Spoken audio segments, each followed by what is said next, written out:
Hi everyone, class 11th P block elements start किए थे हम लोग। इंट्रोडक्शन लेक्चर देख चुके थे। बताए थे उसमें कि पी ब्लॉक के अंतर्गत जो टोटल 6 ग्रुप्स आते हैं उसमें से 2 ग्रुप 13 और 14 हम लोगों को पढ़ना है।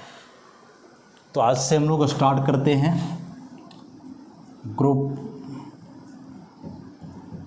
13 एलिमेंट्स के बारे में। ग्रुप 13 एलिमेंट्स पीरियोडिक टेबल जो है मॉडर्न पीरियोडिक टेबल, उसमें ग्रुप 13 में एलिमेंट्स कौन कौन से हैं? Boron, aluminium, gallium, indium, thallium. इन सारे एलिमेंट्स के अकरेंस की बात करें तो अर्थ क्रस्ट में जो इनका एबंडेंस है, परसेंटेज बाय मास,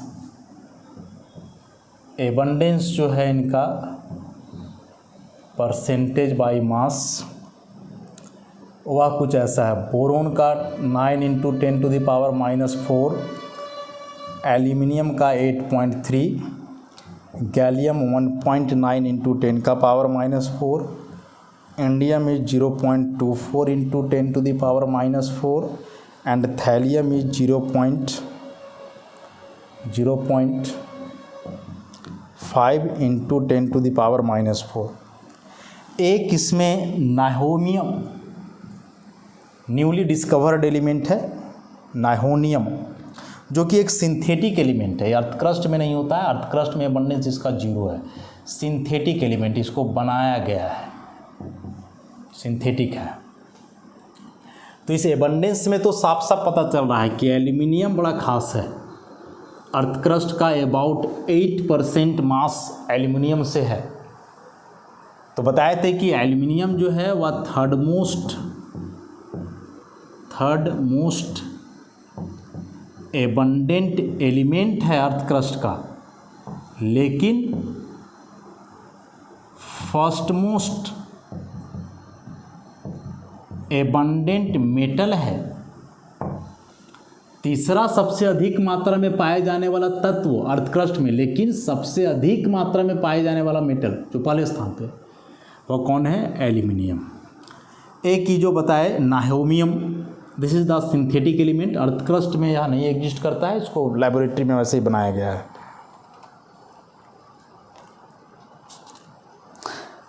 इसमें से कोई भी एलिमेंट जो है अर्थ क्रस्ट में प्योरेस्ट फॉर्म में नहीं है, फ्री स्टेट में नहीं है, क्योंकि सभी जो है रिएक्टिव एलिमेंट्स हैं। ये सब किसी ना किसी दूसरे के साथ कंबाइंड फॉर्म में है। जैसे बोरोन बोरेक्स के रूप में है, बोरिक एसिड के रूप में है, बोरेट्स के रूप में है, एल्यूमिनियम अपने ऑक्साइड के रूप में है, बॉक्साइट वगैरह आता है। वैसे बाकी एलिमेंट भी किसी दूसरे के साथ कंबाइंड स्टेट में है। कोई भी एलिमेंट इसमें फ्री रूप में एग्जिस्ट नहीं करता है अर्थ क्रस्ट में। तो किनका क्या है एग्जिस्टेंस, एक बारी उसको हम लोग देख ले, समझ ले।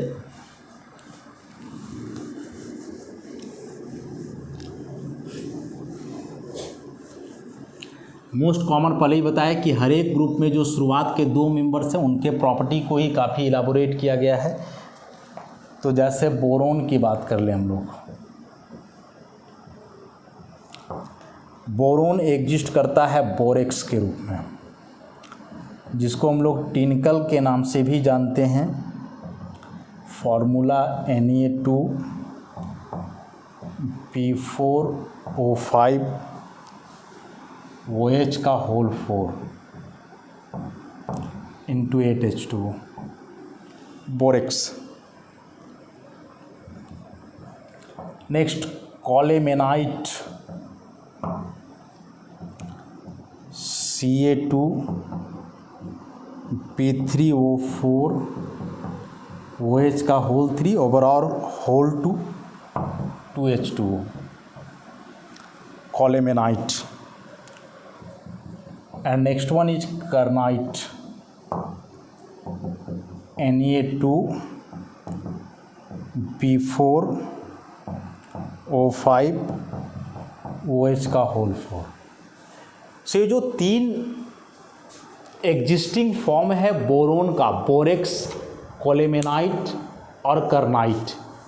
इन तीनों से क्या देख रहे हैं हम लोग, कॉम्प्लेक्स कंपाउंड है ये सभी। उसमें से बोरोन बेसिकली एग्जिस्ट कर रहा है ऑक्सीजन के साथ, मतलब ऑक्साइड। OH है मतलब हाइड्रोक्साइड। ये दो चीज़ें सब में जो है यहाँ वाटर का कुछ ना कुछ मॉलिक्यूल क्रिस्टलाइजेशन के रूप में है।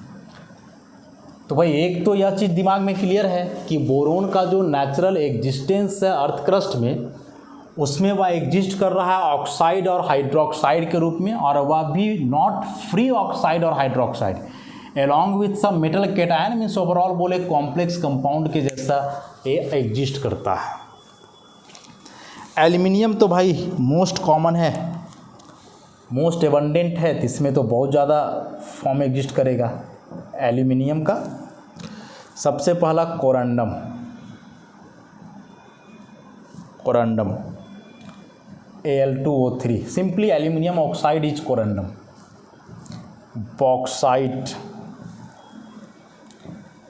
Aluminium oxide including 2 mole of water crystallisation called bauxite. अंतर देख रहे हो दोनों में। डायस्पोर,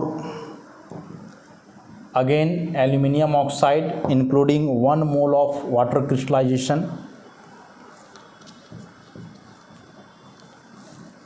क्रायोलाइट, Na3AlF6 फ्लोराइड के साथ है। Next feldspar, feldspar potassium aluminium silicate के रूप में है। Next alunite, complex compound K2SO4 Al2SO4 whole 3 4AlOH का whole 3 and again the most common spinal MgAl2O3। देखो पूछने के लिए क्वेश्चन कहाँ से पूछ सकता है। एक तो डायरेक्ट केमिकल कंपोजिशन पूछ दे कि कोरंडम का केमिकल कंपोजिशन क्या है, बॉक्साइट का केमिकल कंपोजिशन क्या है, क्रायोलाइट का केमिकल कंपोजिशन, तो वैसे करके सारा फॉर्मूला, हालांकि यह रेयर है, यदि आता भी है तो इसमें से most important corundum, bauxite, cryolite and spinel, these 4 are very important. एक चीज़ हम लोग और देख रहे हैं कि जो मैक्सिमम है ना, ऑक्साइड और cryolite is the only which is fluoride और। तो ऐसे भी क्वेश्चन आता है, ये चारों दिए रहेंगे, बोलेगा इसमें से कौन एक फ्लोराइड और है एल्यूमिनियम का, मैंने चारों में से किसमें एल्यूमिनियम के साथ फ्लोरीन है। तो cryolite is the only mineral which has fluoride content, याद रखोगे। उसके बाद सिलिकेट के रूप में फेल्ड्स्पार, एल्यूनाइट तो बहुत ही कॉम्प्लेक्स है, सल्फेट, हाइड्रोक्साइड सब है, and spinal is very important. Class 12th में आप इसके बारे में थोड़ा और डिटेल में पढ़ोगे। शुरुआत का ही चैप्टर सॉलिड स्टेट है, उसमें कि स्पाइनल्स है क्या, हालांकि इसका नाम ही स्पाइनल है इस मिनरल का। वहाँ स्पाइनल का टाइप एक वाइड टॉपिक है, या स्पाइनल काफ़ी इंपॉर्टेंट जो वहाँ हम लोग देखेंगे।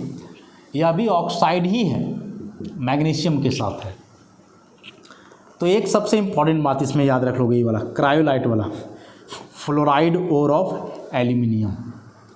सल्फेट या सिलिकेट ओर में फेल्ड्स्पार है, स्पाइनल तो एक अलग ही हो गया, वो भी ऑक्साइड ही है।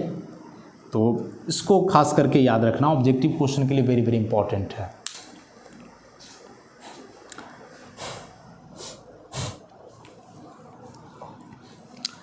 बोल रहा है कि कुछ प्रीसियस स्टोन्स हैं जो अर्थ क्रस्ट में हैं, कुछ प्रीसियस स्टोन्स जो अर्थ क्रस्ट में होते हैं,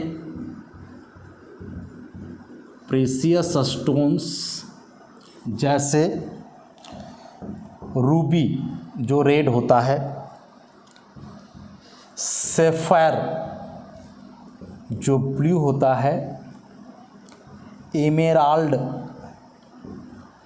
जो ग्रीन है, और टोपाज जो येलो होता है, ये सभी कहीं ना कहीं एल्यूमिनियम ऑक्साइड ही है। यह स्टोन जो लोग इस्तेमाल करते हैं, घरों में रखते हैं या बेसिकली रिंग वगैरह में लगा करके पहनते हैं, बड़ा सुंदर दिखते हैं। रूबी रेड का नाम सुने होंगे आप। यह एक पत्थर है रूबी, जो रेड दिखता है, सफ़ायर जो ब्लू दिखता है, एमेराल्ड ग्रीन, टोपाज येलो, सभी नेचुरल कलर के काफ़ी सुंदर स्टोन होते हैं, यूज होता है इनका। और ये सभी एल्यूमिनियम बेस्ड ही हैं। इनमें अलग अलग कलर है, अलग अलग इम्प्योरिटी के चलते। कलर ये सब का एल्यूमिनियम और ऑक्सीजन के चलते नहीं है। एल्यूमिनियम और ऑक्सीजन दोनों में से किसी के चलते इसका कलर नहीं है। कलर कोई अदर इम्प्योरिटी के चलते होता है और उसके चलते ये अलग अलग कलर एग्जिबिट करते हैं। देखने में काफ़ी सुंदर होते हैं। प्रीशियस में से काफ़ी महंगे पत्थर हैं। बताए बेसिकली इसका यूज़ लोग करते हैं, रिंग बनाते हैं ना उंगली में पहनने के लिए, उसमें स्टोन लगाते हैं अलग अलग कलर का, देखोगे काफ़ी महंगा आता है। या डेकोरेशन के लिए भी कोई अपने घर वगैरह में इसको रखते हैं, सुंदर सा होता है। तो यह कहानी हुआ बोरोन और एल्यूमिनियम का। बेसिकली ये ऑक्साइड्स ही हैं। एल्यूमिनियम फ्लोराइड सल्फेट सिलिकेट के रूप में भी एग्जिस्ट कर पा रहा है। इसके अलावे जो अब एलिमेंट्स बचे बोरोन और एल्यूमिनियम के बाद गैलियम, इंडियम और thallium.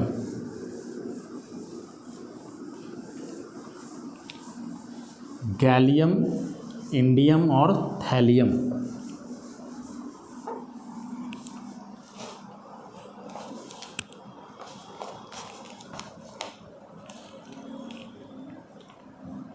Gallium, indium and thallium, ये बेसिकली एग्जिस्ट करते हैं, बोल रहा है सल्फाइड्स के रूप में। किस फॉर्म में एग्जिस्ट करते हैं? सल्फाइड्स के रूप में।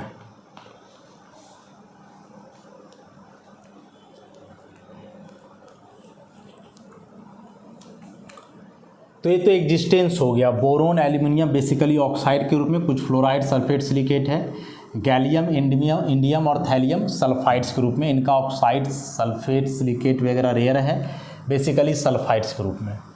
इसमें देखो एल्यूमिनियम के बारे में एक इम्पॉर्टेंट बात लिखा है कि एल्यूमिनियम जो है ना थोड़ा बहुत टॉक्सिक नेचर का होता है, एक्यूटली टॉक्सिक। किडनी फेल्यूर का रिस्पॉन्सिबिलिटी लेता है यह एल्यूमिनियम। और साथ ही साथ बोल रहा है कि वैसे पेशेंट्स जो अल्जाइमर से पीड़ित हैं उनके ब्रेन में बोल रहा है कि एल्यूमिनियम के सॉल्ट्स डिपोजिट हो जाते हैं। Deposition of aluminium salts in brain. Brain में एल्यूमिनियम सॉल्ट का डिपोजिशन के चलते रोग होता है अल्जाइमर। मेंटली डिस्टर्ब होते हैं लोग उस समय। तो एल्यूमिनियम का टॉक्सिसिटी बतला रहा है कि थोड़ा बहुत टॉक्सिक है। किडनी फेल्यूर का भी रीज़न हो सकता है और अल्जाइमर से पीड़ित लोगों का तो है ही। ब्रेन में इसका एक अलग सा स्टॉक बन जाता है, डिपोजिट हो जाता है। तो ये बेसिक से बात हुए। अब मेन हम लोग आते हैं इन सारे एलिमेंट्स, मतलब ग्रुप 13 एलिमेंट्स के जनरल कैरेक्टरिस्टिक्स पे। सो general characteristics of group 13 elements में सबसे पहले इलेक्ट्रॉनिक कॉन्फ़िगरेशन की बात करेंगे हम लोग।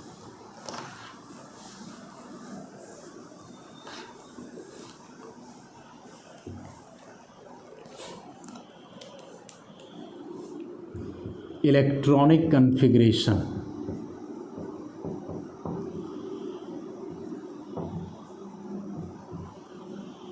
Electronic configuration boron B, aluminium Al, gallium Ga, indium In, thallium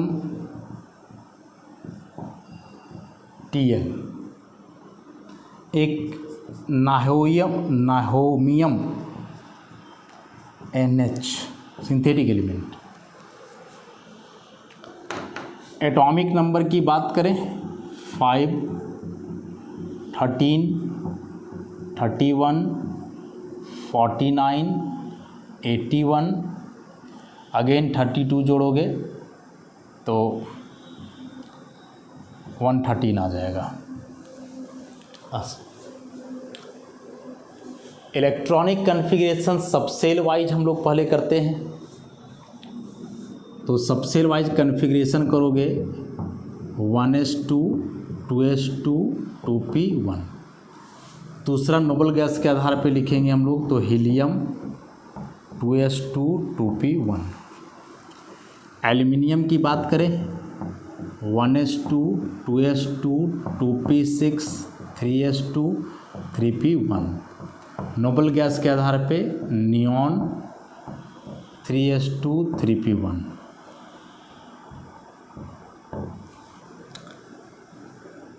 इसकी बात करें 1s2, 2s2, 2p6, 3s2, 3p6, 4s2, 3d10, 4p1। Arrange करके लिखोगे तो यहाँ हो जाएगा 3d10, 4s2। तो यहाँ से लेकर के यहाँ तक नोबल गैस हो गया आर्गन, इसके बाद 3d10, 4s2, 4p1। इंडियम की बात कर ले 1s2, 2s2, 2p6, 3s2, 3p6, 3d10, 4s2, 4p6, 4d10, 5s2, 5p1। इसमें बात करोगे तो यहाँ से लेकर के यहाँ तक आ जाएगा क्रिप्टन, इसके बाद 4d10, 5s2, 5p1। सबका चाहो तो आप सेल वाइज भी लिख सकते हो। फर्स्ट सेल में 2, यहाँ 3, फर्स्ट सेल में 2, सेकेंड सेल में 8, थर्ड सेल में 3, फिर यहाँ से फर्स्ट सेल में 2, सेकेंड सेल में 8, थर्ड सेल में 18, फोर्थ सेल में 3, फर्स्ट सेल में 2, सेकेंड सेल में 8, थर्ड सेल में 18, फोर्थ सेल में 18, फिर 3। सब हो जा रहा है shell wise, sub shell wise on the basis of noble gas, सबके आधार पे। वैसे ही थैलियम वगैरह का भी लिखा जा सकता है 1s2, 2s2, 2p6, 3s2, 3p6, 3d10, 4s2, 4p6, 4d10, 4f14, 5s2, 5p6, 5d10, 6s2, 6p1। Cell wise पहले लिखोगे, फर्स्ट सेल में 2, 8, 18, 32, 18, 3। नोबल गैस के आधार पे लिखोगे तो 81 के पहले है जेनॉन 54, जो आएगा कहाँ तक, आएगा कहाँ तक 5p6 तक। इसके बाद हो जाएगा 4f14, 5d10, 6s2, 6p1। 54 और 14, 68, 78, 80 और 181। एक लास्ट में वैसे हम लोग निहोमियम या नाहोमियम के लिए लिख सकते हैं। क्या लिखेंगे 1s2, 2s2, 2p6, 3s2, 3p6, 3d10, 4s2, 4p6, 4d10 cell wise सभी अरेंज करके लिखे जा रहे हैं, कंफ्यूज नहीं करोगे। 4f14, 5s2, 5p6, 5d10, 5f14, 6s2, 6p6, 6010, 7s2, 7s1। यहाँ लिखोगे तो फर्स्ट सेल में 2, 8, 18, 32, 32, 18 और ये हो गया कितना भाई 3। 80। और यहाँ से अब इसको आगे बढ़ाओगे नोबल गैस के आधार पे, तो इसके पहले नोबल गैस है रेडॉन 86 होता है, जो आएगा कहाँ तक 6p6 तक। तो इसके बाद बचेगा 5f14, 6010, 7s2, 7p1, 7p1 ऐसा 86 और ये हो गया 14, 100, 110, 112, 113। सबका इलेक्ट्रॉनिक कन्फिग्रेशन हमने लिख दिया हर एक तरीके से, sub shell wise on the basis of preceding noble gas. इस सबको आप ऐसे ही याद रखोगे।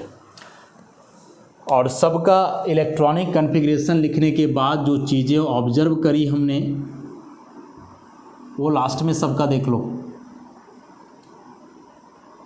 सो the general valence shell electronic configuration of group 13 elements, group 13 elements का general valence shell electronic configuration क्या हो जाएगा NS2NP1, NS2NP1, जहाँ N हुआ वैलेंस सेल। और सब पे हम लोग क्या देख रहे हैं कि 3 वैलेंस इलेक्ट्रॉन सबका है। यहाँ से देखो 3 वैलेंस इलेक्ट्रॉन सबका, 3 वैलेंस इलेक्ट्रॉन है। तो जनरल इलेक्ट्रॉनिक कन्फिग्रेशन से ही पता चला ना NS2NP1 है, मतलब all these elements contain 3 electrons in their valence shell. बहुत इंपॉर्टेंट है, याद रखोगे। सबको हमने लिखा, तरीके से लिखा, सेल सब सेल वाइज सब, तो किसी भी तरीके से एग्जाम में आएगा तो लिख सकते हो। इलेक्ट्रॉनिक कन्फिग्रेशन से क्वेश्चन तो होना ही है, वो कहीं नहीं जाएगा, क्योंकि SP-DF जितने भी पढ़ना है एलिमेंट को, तो इलेक्ट्रॉनिक कन्फिग्रेशन मोस्ट कॉमन चीज़ है, उससे क्वेश्चन आएगा ही आएगा, किसी का भी आ सकता है। अभी नहीं है कि हाँ छोटा सा कोई एलिमेंट का आएगा, कोई बड़ा एलिमेंट जिसका एटॉमिक नंबर बहुत ज़्यादा है वो भी आ सकता है। ऐसे आप सेल वाइज अरेंज करके लिखो, सब सेल वाइज लिखो या जैसे भी है।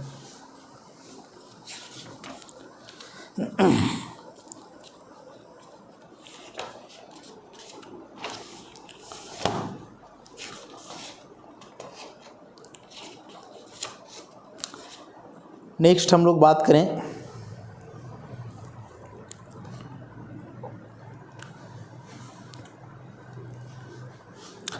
एटॉमिक साइज की। इलेक्ट्रॉनिक कन्फिग्रेशन तो हुआ, अब एटॉमिक साइज की बात करते हैं।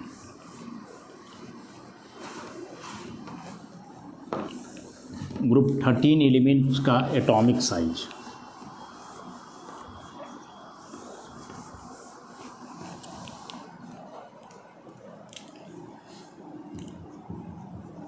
एटॉमिक साइज एटॉमिक रेडियस के रूप में जो एक्सप्रेस किया जाता है उसके बारे में देखते हैं। तो ग्रुप 13 के एलिमेंट्स का कंपैरिजन करेंगे हम लोग प्रीवियस ग्रुप के एलिमेंट्स से। तो ग्रुप 13 के पहले तो ग्रुप 12 है, लेकिन 12 में तो पीरियड सेम नहीं है जितने ग्रुप 13 में है। तो कंपैरिजन होगा ग्रुप 1, ग्रुप 2, ग्रुप 13, बेसिकली 2 के साथ। ग्रुप 2 में कौन कौन से एलिमेंट हैं? Beryllium, magnesium, calcium, strontium, barium, radium. यहाँ क्या क्या हो गए? Boron, aluminium, gallium, indium, thallium nihonium NH। Atomic number 4 तो इसका 5, 12 तो इसका 13, 21 तो इसका 22 नहीं होता है, 31 होता है। इसका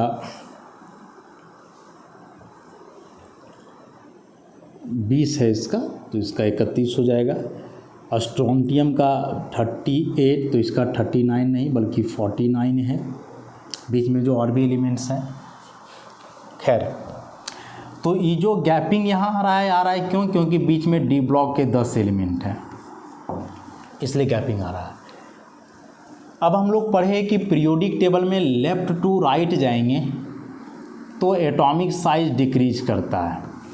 क्यों? क्योंकि इफेक्टिव न्यूक्लियर चार्ज बढ़ता है। On moving left to right atomic number increases, so effective nuclear charge increases, so attraction of valence shell electrons towards the nucleus increases, so finally size decreases, atomic size decreases. Group 1 भी थोड़ा सा ले ही लो, lithium, sodium, potassium ऐसे करके। तो comparison करे हुए lithium is much bigger या larger in size than beryllium which is larger than boron. Sodium is bigger than magnesium which is bigger than aluminium. Origin नीचे लिखा हुआ है। लिथियम का 3 एटॉमिक नंबर, इसका 4 है, इसका 5 है। एटॉमिक नंबर 5 होने का मतलब बोरोन में 5 प्रोटॉन्स हैं। बोरोन का इफेक्टिव न्यूक्लियर चार्ज सबसे ज़्यादा होगा। और इफेक्टिव न्यूक्लियर चार्ज मतलब कि वह न्यूक्लियर चार्ज जो वैलेंस इलेक्ट्रॉन एक्सपीरियंस करता है। जानते हैं हम लोग यहाँ क्या न्यूक्लियस है, सेल है। बोरोन की बात कर लें तो एटॉमिक नंबर 5 है, तो 2 इलेक्ट्रॉन आ जाएंगे फर्स्ट सेल में, 3 आएंगे सेकेंड सेल में। जानते हैं हम लोग न्यूक्लियस से यहाँ न्यूक्लियर चार्ज रिलीज होता है, प्रोटॉन का जो पॉजिटिव चार्ज होता है। तो यह चार्ज तो सबसे पहले रोक लिया जाएगा जो शुरू वाले सेल में कुछ इलेक्ट्रॉन्स हैं उनके द्वारा। अब रुक करके फिर जो चार्ज पहुँचेगा वैलेंस सेल के पास, this charge is called effective nuclear charge. अब यदि यहाँ चार्ज ज़्यादा पहुँच रहा है, इसका मतलब हुआ कि इन इलेक्ट्रॉनों का न्यूक्लियस के तरफ अट्रैक्शन अधिक होगा। और जब वैलेंस सेल इलेक्ट्रॉनों का अट्रैक्शन न्यूक्लियस की तरफ ज़्यादा होगा तो वे कॉन्ट्रैक्ट कर जाएंगे, सिकुड़ जाएंगे। और सिकुड़ जाएंगे मतलब उनका साइज क्या होगा, डिक्रीज कर जाएगा, घट जाएगा। सब में वही बात है, सब में 2-2 ही सेल हैं। बेरिलियम में भी 2 ही सेल है, फर्स्ट में 2 इलेक्ट्रॉन, सेकेंड में 2। लिथियम में भी वही हाल है, फर्स्ट सेल में 2 इलेक्ट्रॉन, सेकेंड में 1। मैंने फर्स्ट सेल में सबका 2-2 ही इलेक्ट्रॉन है। लेकिन न्यूक्लियस से निकालने वाला चार्ज अलग है। यहाँ 4 यूनिट प्लस चार्ज है, तो यहाँ 3 यूनिट है, जबकि यहाँ 5 यूनिट था। तो यदि फर्स्ट सेल में इलेक्ट्रॉन सेम है, मतलब इलेक्ट्रॉन को चार्ज रोकने का पावर सेम है, लेकिन चार्ज निकल तो ज़्यादा और कम रहा है। तो यहाँ से ज़्यादा चार्ज निकलेगा क्योंकि इसके न्यूक्लियस में ज़्यादा प्रोटॉन है, 5 यूनिट न्यूक्लियर चार्ज रिलीज होगा। तो रुकने के बाद यहाँ जो भी पहुँचे उसके तुलना में तो यहाँ कम पहुँचेगा ना, क्योंकि यहाँ से निकल तो 4 ही रहा था, रुक भी उतना ही रहा है। यहाँ से 5 यूनिट चार्ज निकल रहा था, रुक रहा है 2 इलेक्ट्रॉन के द्वारा, तो लास्ट में पहुँचा जो भी पहुँचना था। यहाँ 4 ही यूनिट रिलीज हो रहा है और यहाँ भी रोका जा रहा है 2 इलेक्ट्रॉन के द्वारा, तो रुकेगा तो उतना ही जितना यहाँ रुका। लेकिन यहाँ रिलीज कम हो रहा है चार्ज, तो लास्ट में पहुँचेगा भी कम। और जब यहाँ कम चार्ज पहुँचेगा वैलेंस सेल के पास, तो इसका इलेक्ट्रॉन कम अट्रैक्ट होगा, साइज उतना नहीं घटेगा। और यहाँ तो सबसे कम है, तो यहाँ इलेक्ट्रॉन थोड़ा दूर ही रहेंगे, वैलेंस सेल कॉन्ट्रैक्ट नहीं करेगा, तो वहाँ सबसे ज़्यादा साइज होगा। तो ये तो कॉमन सा बात है। एटॉमिक साइज वगैरह का वेरिएशन जो हम लोग पढ़े हैं क्लास 11th में, वही चीज़ है क्लास 11th में, मतलब कि क्लासिफिकेशन ऑफ एलिमेंट वाले चैप्टर में। So the elements of group 13 have a smaller size, a smaller atomic radius then the corresponding element of group 2 or 1 due to greater effective nuclear charge, that is greater attraction of valence electrons towards the nucleus। तो ऐसे करके size का variation exam में आ सकता है कि कौन बड़ा कौन छोटा, ऐसे करके। और एक और हम लोग जानते हैं कि टॉप टू बॉटम किसी ग्रुप में जाते हैं तो नंबर ऑफ सेल बढ़ने से साइज बढ़ता है। तो बोरोन से बड़ा एल्यूमिनियम होना चाहिए, इससे बड़ा गैलियम, इससे बड़ा इंडियम, इससे बड़ा थैलियम। रेगुलर वेरिएशन ऐसे ही होना चाहिए, लेकिन बीच में कुछ इररेगुलर वेरिएशन भी है साइज को लेकर के। और वह इररेगुलर वेरिएशन क्या है, इसको डाटा के साथ जो है हम लोग एक्सप्लेन करेंगे, लेकिन नेक्स्ट लेक्चर में। एल्यूमिनियम से बड़ा साइज होना चाहिए किसका, गैलियम का, लेकिन जब डाटा प्रोवाइड करेंगे नेक्स्ट लेक्चर में तो देखोगे कि एल्यूमिनियम से छोटा होता है गैलियम। रीज़न क्या है, इसका एक्सप्लेनेशन है एटॉमिक साइज और आयनिक साइज दोनों से रिलेटेड, तो इसको हम लोग एक्सप्लेन करेंगे नेक्स्ट लेक्चर में। तो अभी के लिए यह पीरियड वाइड वेरिएशन तो समझ में आ ही गया होगा जो बताया गया यहाँ। ग्रुप वाइज वेरिएशन हम लोग अगले लेक्चर में करेंगे। तो आज के लिए इतना ही, धन्यवाद।